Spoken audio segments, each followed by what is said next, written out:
சட்டமன்ற தொகுதிக்குட்பட்ட ஆவுடையார்கோவில் தாலுகா மீமிசல் பேருந்து நிலையத்திற்கு அருகாமையில் இந்து முன்னணி கட்சியின் சார்பில் கண்டன ஆர்ப்பாட்டம் நடைபெற்றது.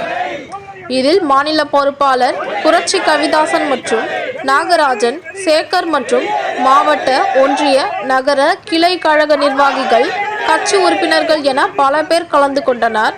இந்த கண்டன ஆர்ப்பாட்டத்தின் போது இந்து கோவிலில் வரும் வருவாயை தமிழக அரசின் இந்து அறநிலையத்துறை என்ற அமைப்பு கையகப்படுத்தி அதை அரசாங்கம் பெற்று பல திட்டங்களுக்கு செலவிட்டு வருவதாகவும், இந்து மதம் அல்லாத முஸ்லிம் சம்பந்தப்பட்ட மசூதிகள், கிறிஸ்தவர்கள் சம்பந்தப்பட்ட சர்ச்சுகள் ஆகியவற்றில் உள்ள வருமானத்தை ஏன் தமிழக அரசு வாங்குவதில்லை என்று கூறி கண்டன ஆர்ப்பாட்டம் நடத்தினர். இந்த ஆர்ப்பாட்டத்தில் கலந்து கொண்ட நபர்களை கோட்டைப்பட்டினம் காவல் துணை கண்காணிப்பாளர் கௌதமன் தலைமையில் 100க்கும் மேற்பட்டோரை காவல்துறையினர் கைது செய்து தனியார் திருமண மண்டபத்தில் அடைத்தனர்.